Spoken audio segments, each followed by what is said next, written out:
Hey everyone, and welcome back to English Through Fiction. Every day, we dive into exciting stories to help you improve your English.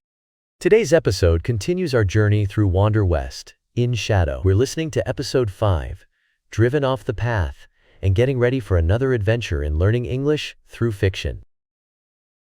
Today, we'll be using some interesting words in our story. Let's familiarize ourselves with eyelid, babble, screech, boastful, and tufted. We'll explain each one after this. Eyelid. E-Y-E-L-I-D. Eyelid. Your eyelid is the piece of skin that covers and protects your eye. You use your eyelid when you blink. Let's look at some examples. He felt the sun's warmth on his eyelids. The tired student rubbed her eyelids with her fingers. Babble. B-A-B-B-L-E. Babble. Babble means to talk quickly in a way that is difficult to understand, sometimes because you are excited, confused, or a bit foolish. Here are a couple of examples. After the big race, he was so out of breath that he could only babble about winning. The baby began to babble when her parents tickled her tummy, which they always thought it is adorable. Screech. S-C-R-E-E-C-. Screech. Screech means a loud, high, and unpleasant cry. Now here are some ways we can use screech. The bird made a screeching sound when it flew away. I heard a screech when someone stepped on my toys. Boastful. B-O-A-S-T-F-U-L. Boastful. Boastful means showing too much pride in yourself, your skills, or what you have done. It's like bragging, but even stronger. For example, he's very boastful about his cooking, but it's not that good. Or, don't be so boastful about your achievements. Everyone can see that you're great already. Tufted. T-U-U-F-T-E-D. Tufted. Tufted means something that has a small bunch of feathers, hair, or similar things sticking out, like a small group attached to the surface of something else. Here are a few more sentences using tufted. The owl has small tufts of feathers on its ears. The cushions have tufted fabric covering them. All right, you've learned all the new words. Get ready, because we're about to blast off into a world of adventure.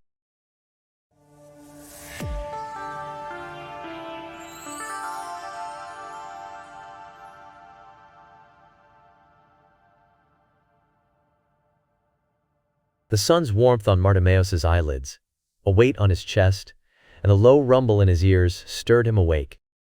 He opened his eyes to find himself staring into the bright yellow eyes of a large gray cat. This wasn't a normal house cat. It was the size of a fox, with gray fur marked by stripes and spots. A yellow patch of fur covered its belly. Its ears were long and pointed, tipped with black tufts. A thicker ruff of fur around its neck looked like a small mane. Bartimaeus blinked, still drowsy, and murmured, "Well, hello." The cat purred, its tail swishing across his legs. Bartimaeus' sleepy mind hadn't yet caught up with the strangeness of the situation. The cat leaned down, picked up a dead rabbit from the leaves where Bartimaeus had slept, and dropped it onto his face. "Faugh!" Bartimaeus yelled, sitting up quickly. The cat jumped off his chest, looking insulted, but then nudged him again, purring. Bartimaeus carefully lifted the rabbit and frowned. "He likes you," Elise said. She was already up, standing near the remains of their fire. Flit, the cardinal, perched on her hat. "My Cecil, he thinks you smell good." The cat circled Bartimaeus as he stood and stretched. Sleep had refreshed him, easing his sore muscles and calming his worried mind. He no longer felt as suspicious and lonely as he had the night before. Fear and tiredness had fueled his distrust. Now, in the mid-morning light, as he watched Elise hand feed Flit bloodberries, she seemed much less threatening. Perhaps his travels alone had made him too quick to judge others.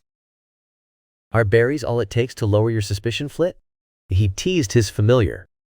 The cardinal simply stared at him, and slowly accepted another berry from Elise. It was the berries and my praise on his morning song.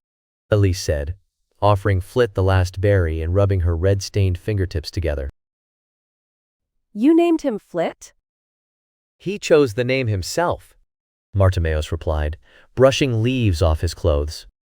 He watched Flit chirp and sing at the witch, then whistled. The cardinal flew to his outstretched finger, hopping and babbling in bird language. Actually, he added, as Flit preened and chirped his morning news, it's short for his full name. Oh? And what's his full name? Elise inquired.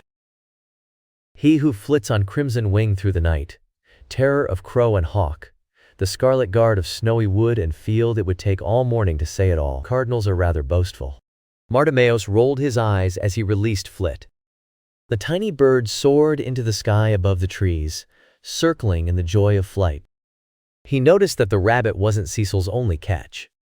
A damp muskrat lay near Elise's feet. It seems Cecil will provide our supper, so when you said you were a great huntress, you meant you're familiar. Elise gave him a dark look as Cecil padded over to lie at her feet. Cecil's kills are my kills, and mine his. Isn't that right, Cecil? She stroked her familiar's thick fur. You'll eat better either way, wizard.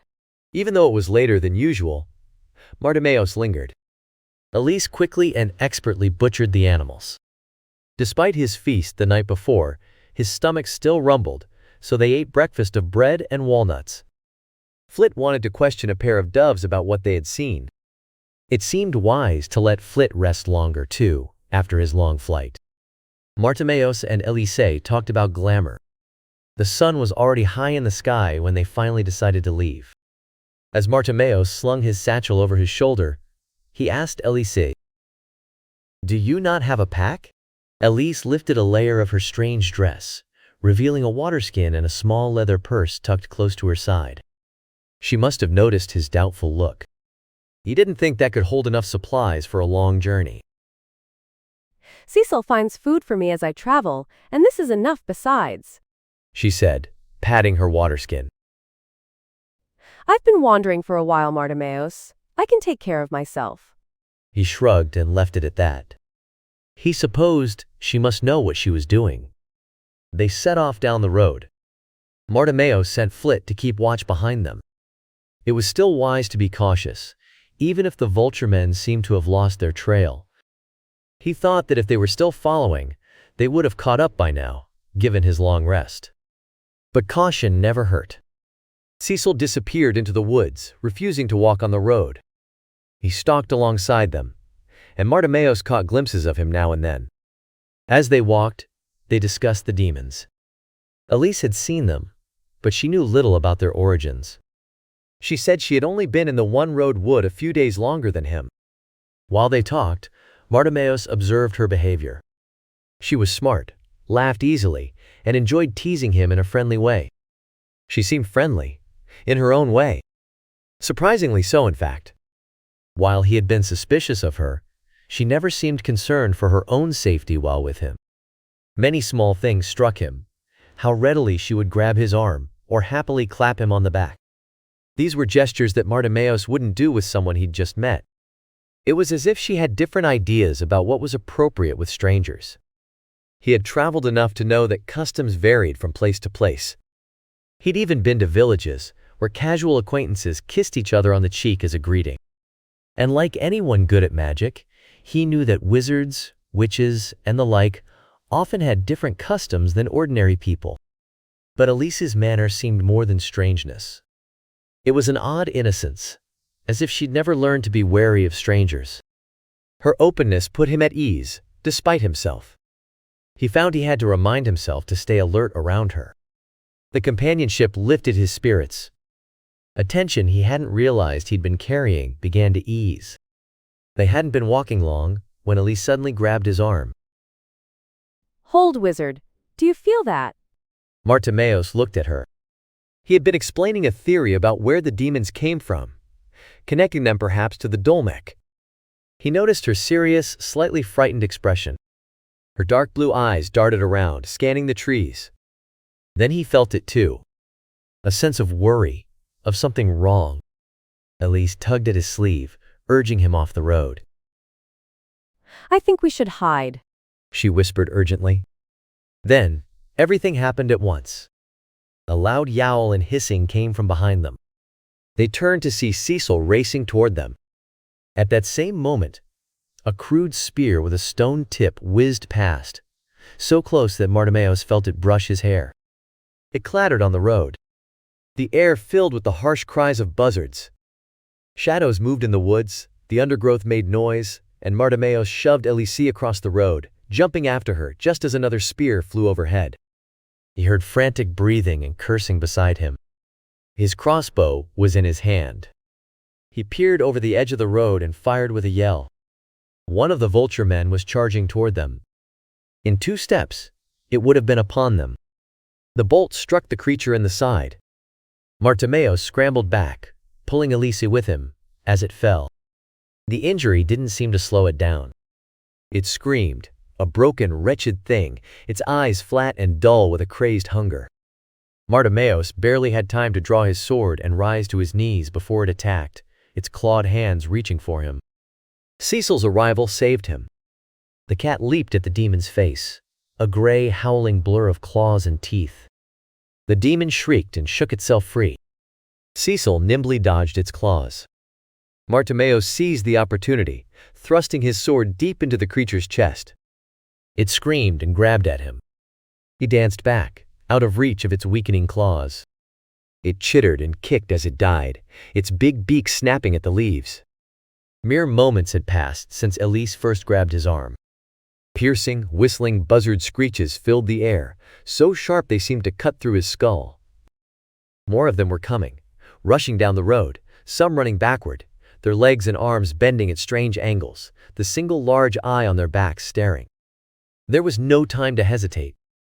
They fled into the forest. Bartimaeus's long legs carried him quickly through the undergrowth. His sword cleared a path through the tangled branches. Elise, smaller than him, struggled to keep up.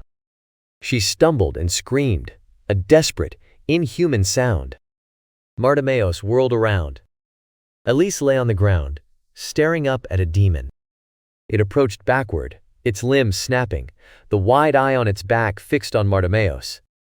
Beneath the eye, a pair of fleshy lips opened in a human mouth. It spoke in a croaking, groaning voice, filled with a crazy joy. "We miss you, we miss you, we miss you. Come with us, we've missed you." Disgust and fear surged through him, but the need to protect Elise pushed him forward. Without thinking, he leaped, ducking as he landed and crashing into the demon's legs, knocking it over. It grabbed and tore at him. He slashed at its clawing arms with his sword as it rolled on the ground. Suddenly, the demon shrieked, and Elise was there, a dagger plunged into its eye. The demon continued to roll. Whether in pain or death throes, they didn't know. They scrambled away from its bloody talons. I cannot run, Elise gasped. my ankle. More demons crashed through the woods. There was no time to lose. Bartimaeus quickly wiped his sword and sheathed it. Then he picked up Elise and ran. His heart pounded, and blood roared in his ears. She was lighter than he expected, but carrying her made running hard. He was vaguely aware of Cecil running beside them, weaving through the trees. He heard Elise saying something about using glamour to hide if they could get out of sight. She might know more about glamour than him, but he knew it was not possible to glamour yourself invisible to someone who already knew you were there. Their only hope lay in something he prayed they hadn't already passed. It would either be very close or not there at all. If it wasn't, they were dead. The screams of the vulture men grew closer. He couldn't tell how many there were. He thought he could hear voices beneath the screams. He was bleeding, he could smell it, feel it running down his skin with every stride. Elise clung tightly to him, trying to ease the burden on his arms. But he knew he couldn't maintain this pace much longer, even with fear giving him strength. Just when despair threatened to overwhelm him, he saw it. Through the trees, he spotted the creek he'd bathed in the day before. Beyond it were the maples, with their bright red leaves. The creek and forest had run parallel to the road, and they hadn't passed them yet. Hope surged through him. He pushed himself harder. In 2 strides, he reached the creek and leaped into the icy water. It soaked him to the knees. He scrambled over slippery rocks, nearly dropping Elise. But luck was with him. He didn't fall. The creek wasn't too deep here. He crossed quickly and reached the red-leaved maples beneath the strange dark wood trees. As he climbed out of the creek, he heard the splashing behind him, the vulture men entering the water on the opposite bank. He had a weak hope now. It was just a matter of getting far enough in. With the last of his strength, he raced down the paths beneath the maples. The going was simple here, no undergrowth, just a carpet of red leaves. Elise was saying something, but he couldn't hear her. Deeper into the red and black forest he ran, not caring where, so long as it was deeper. He ran until his legs screamed, until his lungs burned, and his breath tore at his throat. When he could run no more, the sounds of pursuit faded away. Elise yelped as he dropped her, collapsing onto his hands and knees, sweat pouring off him. He wanted to turn and look back, to make sure they weren't followed, but he was too tired. He needed air. Bright spots flashed before his eyes. His head swam. He gagged, trying not to be sick, but tiredness forced up his breakfast. Or perhaps it wasn't just tiredness, but also the fear and the hate. He hated the vulture men, the wicked, vile things. They made him feel sick. After a few moments of gasping for breath, he could focus again. Elise had worked some magic, a glamour to hide them, though he didn't think it was necessary anymore. Her hand was on his back, her whisper in his ear. Martimeos, She said softly. I have hidden us as best I can. You must have run faster than them somehow, though I thought they were still upon us. Can you breathe without noise? They must still be near. They will not be, he growled roughly. If the demons were still close, they would have been on them already. His plan had worked. He took a few deep breaths to steady himself. It was still best to be quiet. Other things might be listening. The witch was silent for a moment, but she seemed to accept his words. When he could sit up, she guided him to lean against a tree trunk. They rested in a small hollow, sheltered by the roots of nearby trees. Cecil, panting, lay beside his witch, his tufted ears twitching as he watched the woods. Martimeos looked up and saw Flit perched in a tree, his head tucked under his wing. Elise was giving him a serious look, her dark blue eyes intent. She was serious, quiet. I caught my ankle on a root and twisted it. She murmured. I thought I would die. Thank you, wizard. How is it? He asked, and she only grimaced. Then she was pulling at his cloak, at the neck of his shirt, her lips pursed. You're bleeding here, She said when he frowned at her. Her eyes widened. I don't know if it's luck, but someone certainly loves you. One of the demon's claws had torn him, though he couldn't remember when. He still felt oddly numb. The wound wasn't deep, but it was close to his neck. Too close. Any closer, Elise said, and it could have severed his jugular. He would have bled to death, probably before reaching the creek. This needs a bandage. She sighed, prodding at him. Do you have any spare linen? He did not. They must have realized they were being watched near the road, he said as she worked her healing magic. Her hands were very warm, even though his blood still felt hot beneath his skin. They must have circled around and gotten ahead of us while we rested. It's not your fault you didn't see them, Flit. His familiar ignored him, burying his face deeper into his wing in shame. They are more clever than I thought then, Elise muttered, drawing her hands away.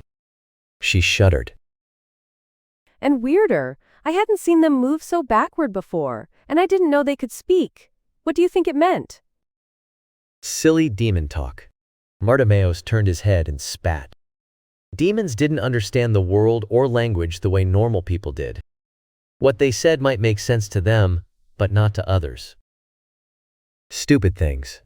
But then why had that voice filled him with such strong dislike? Those stupid things made a good surprise attack. Elise reminded him. She sat back, plucked a red leaf from her long, tangled hair, and frowned at it, then at the woods around them. Perhaps now you will tell me where you've brought us and how we've escaped them. He didn't answer right away. He breathed in the fresh air of the woods. They seemed so peaceful. Even though it was autumn, the thick cover of leaves created a quiet gloom beneath the trees. If only that peace were real. He longed for a bar. This forest was far more dangerous than he'd been told. He knew that if he'd been truly alone, he would likely be dead. This wasn't the first time he'd feared for his life, but it was the first time he'd been so sure he would die. He turned to Elise. There was no choice but to tell her. Part of her must suspect already, he thought. Or perhaps not. She was looking at him with no worry, waiting. She wouldn't be so calm if she truly suspected. He took a breath and met her gaze. This is a Feywood, he said.